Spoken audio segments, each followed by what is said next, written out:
여러분, 지난 11화의 충격이 채 가시기도 전에 우리는 이미 다음 회차의 거대한 폭풍을 예감하고 있습니다.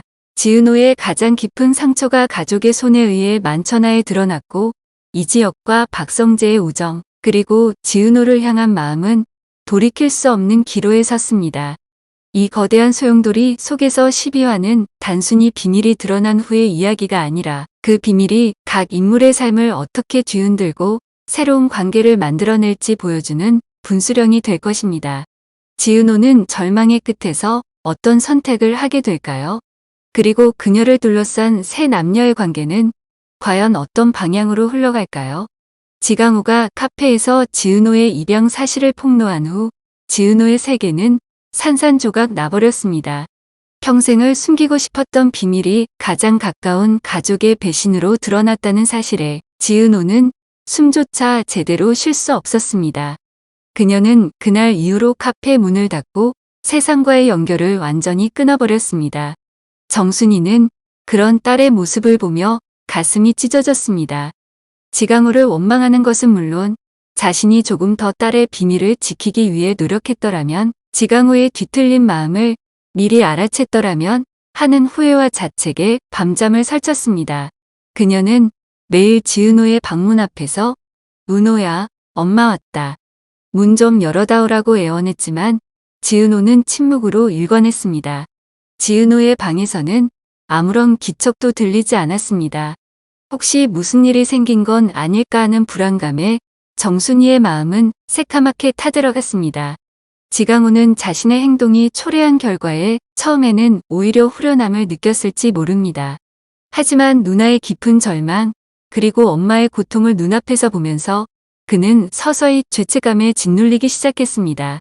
그의 삐뚤어진 자격지심과 누나를 향한 열등감이 한 사람의 삶을 송두리째 무너뜨렸다는 사실을 비로소 깨달은 거죠. 그는 자신의 방에 틀어박혀 휴대폰만 만지작거리며 현실을 회피하려 했지만 머릿속에는 온통 지은호의 슬픔으로 가득 찬 얼굴이 떠올랐습니다. 한편 지은호가 카페의 문을 닫았다는 소식은 이지혁과 박성재에게도 큰 충격으로 다가왔습니다. 박성재는 지은호의 집에 찾아가 문을 두드리고 전화를 걸고 문자를 남기는 등 할 수 있는 모든 방법을 동원해 그녀에게 연락을 취하려 했습니다. 하지만 지은호는 박성재의 연락을 모두 외면했습니다. 박성재는 답답함에 몸부림쳤습니다. 그녀의 아픔을 위로해주고 싶었고 그녀를 다시 세상 밖으로 끌어내고 싶었습니다. 그에게는 사랑하는 사람이 고통받는 것을 지켜볼 수밖에 없는 무력감이 가장 큰 고통이었을 겁니다. 그는 지은호가 없는 긴 카페를 찾아가 유리창 너머로 텅 빈 내부를 바라보며 한숨을 쉬었습니다. 이지혁 역시 마찬가지였습니다. 그는 겉으로는 담담한 척했지만 지은호가 문을 닫고 숨어버렸다는 사실에 마음이 찢어지는 듯 아팠습니다. 하지만 그는 박성재처럼 그녀에게 무작정 연락을 취하지는 않았습니다. 지은호가 지금 가장 필요로 하는 것은 혼자 있을 시간이라는 것을 본능적으로 알았던 거죠. 대신 이지혁은 밤새도록 잠을 이루지 못하고 지은호의 카페 주변을 맴돌았습니다. 그녀의 집 앞에서 혹시나 그녀를 마주칠까봐 기다렸고 그녀가 혹시라도 무슨 극단적인 선택을 할까봐 걱정했습니다. 그는 조용히 그리고 묵묵히 그녀의 곁을 지키고 있었습니다. 지은호가 다시 세상으로 나올 준비가 되었을 때 가장 먼저 그녀의 손을 잡아줄 사람은 자신이어야 한다고 생각했습니다. 그러던 어느 날 지은호는 방문을 열고 세상 밖으로 나왔습니다. 그리고 이지혁은 그녀를 발견했습니다. 지은호의 얼굴은 그동안의 고통을 고스란히 담고 있었습니다. 하지만 그녀의 눈빛에는 더 이상 절망만 남아있지 않았습니다. 그녀는 이지혁을 발견하고는 희미한 미소를 지어 보였습니다. 그 미소는 이지혁에게 큰 위로가 되었습니다. 이지혁은 아무 말 없이 그녀의 손을 잡고 조용히 걸었습니다.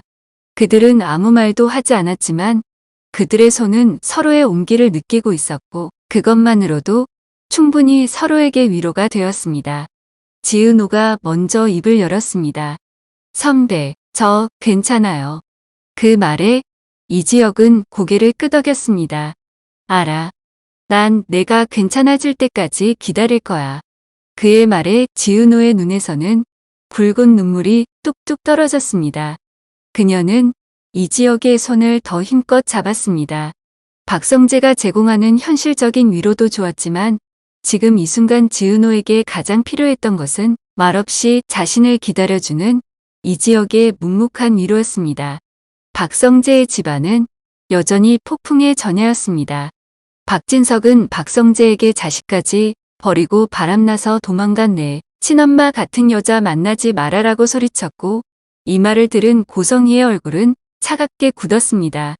고성희는 박성재의 친모가 자식을 버리고 바람나 도망갔다는 소문에 대해 누구보다 잘 알고 있었습니다. 아니, 그 소문은 사실 그녀가 직접 만들어낸 것이었습니다.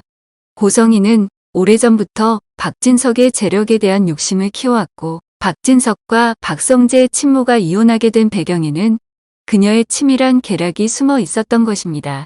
그녀는 박성재의 친모를 마치 바람난 여자처럼 보이게 꾸몄고 결국 두 사람을 갈라서게 만들었습니다.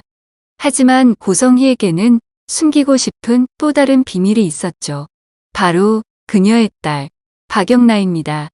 박진석의 아들 박성재에게 자식을 버리고 도망간 여자와 만나지 말라고 소리치면서 정작 자신은 재력을 위해 자신의 친딸을 버리고 입양 보냈던 겁니다. 그 사실을 박진석은 물론 박성재와 박영나도 모른 채 살아가고 있었죠.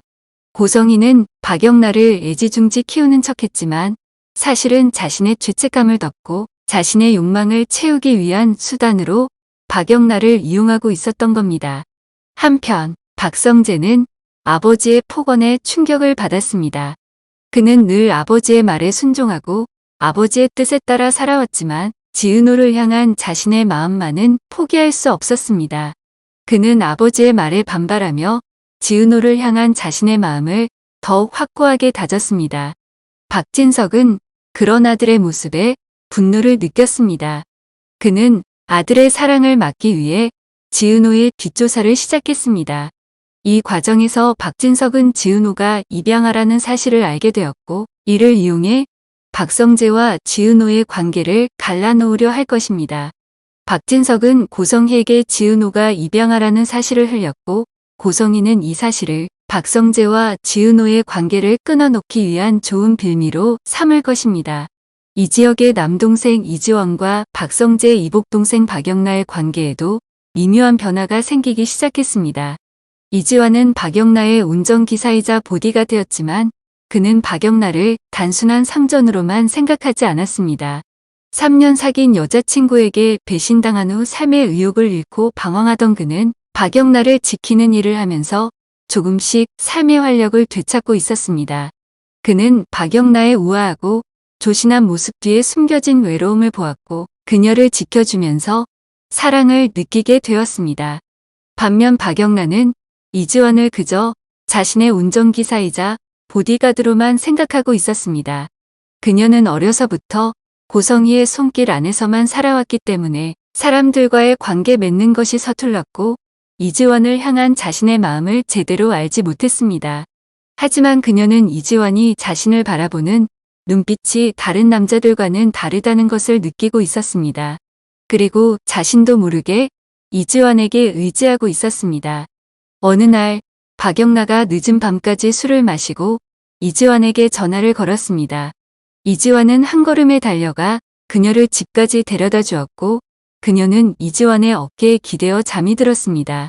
이지환은 그런 박영나를 보며 가슴이 아팠습니다. 그녀가 얼마나 외로운 사람인지 알았기 때문입니다. 박영나는 잠에서 깨어나 이지환에게 왜 이렇게 나를 잘해줘요? 라고 물었고 이지환은 아무 말 없이 그녀의 손을 잡았습니다. 그 순간 박영나는 자신도 모르게 이지환에게 마음을 열게 되었고 두 사람의 관계는 새로운 국면을 맞이하게 될 것입니다. 이지혁의 집안은 여전히 평화로웠지만 그 평화는 언제 깨질지 모르는 위태로운 평화였습니다. 조옥래와 김장수는 서로를 의지하며 하루하루를 보냈습니다. 조옥래는 아들 이상철이 정년퇴직한 후에도 여전히 가족을 위해 고군분투하는 모습에 마음이 아팠습니다. 이상철은 정직하고 올바른 사람이었지만 고지식한 성격 때문에 새로운 일을 시작하는 것이 쉽지 않았습니다. 김다정은 초등학교 교사였지만 현재는 주부로 살고 있었고 남편이 새로운 일을 시작할 수 있도록 옆에서 끊임없이 조언하고 응원했습니다. 하지만 이상철은 그런 아내의 조언을 듣고도 쉽게 용기를 내지 못했습니다. 조옥래와 김다정은 그런 이상철을 보며 몰래 일을 하기 시작했습니다. 조옥래는 동네 경로당에서 윷놀이를 가르쳐주고 김다정은 집에서 부업을 시작했습니다. 그들은 이상철에게 들키지 않기 위해 밤늦게까지 몰래 일을 했습니다. 하지만 이 지역은 그런 할머니와 엄마의 모습을 보며 마음이 아팠습니다. 그는 자신이 더 열심히 일해서 가족을 부양해야 한다고 생각했고 새로운 프로젝트를 성공시키기 위해 밤샘 작업도 마다하지 않았습니다. 한편 이 지역의 여동생 이수빈은 여전히 자신의 꿈을 이루기 위해 노력하고 있었습니다. 그녀는 패션 크리에이터로서 성공하고 싶었고 돈 많고 멋있는 남자와 결혼하고 싶어 했습니다. 그러던 어느 날 이수빈은 우연히 박성재를 만나게 됩니다. 박성재는 이수빈의 당돌하고 솔직한 매력에 이끌렸고 이수빈은 박성재의 재력과 능력에 매료되었습니다. 두 사람은 서로의 목적을 위해 서로에게 다가갔습니다. 박성재는 지은호와의 관계가 꼬여가면서 이수빈을 이용해 지은호를 향한 자신의 마음을 접으려 했습니다. 이수빈은 박성재를 통해 자신의 꿈을 이루고 성공하고 싶어 했습니다. 하지만 그들의 관계는 예상치 못한 방향으로 흘러갈 것입니다. 이수빈은 박성재가 지은호를 사랑하고 있다는 사실을 알게 될 것이고 이 지역과 박성재의 우정에 균열이 생길 것입니다. 12화는 단순히 지은호의 비밀이 드러난 후의 이야기가 아니라 그 비밀이 각 인물들의 삶을 어떻게 흔들고 새로운 관계를 만들어낼지 보여주는 분수령이 될 것입니다. 지은호는 과연 이 지역의 묵묵한 위로를 통해 다시 세상 밖으로 나올 수 있을까요? 그리고 이 지역은 그녀를 지키는 진짜 기사가 될 수 있을까요? 그 모든 해답은 이제부터 시작입니다.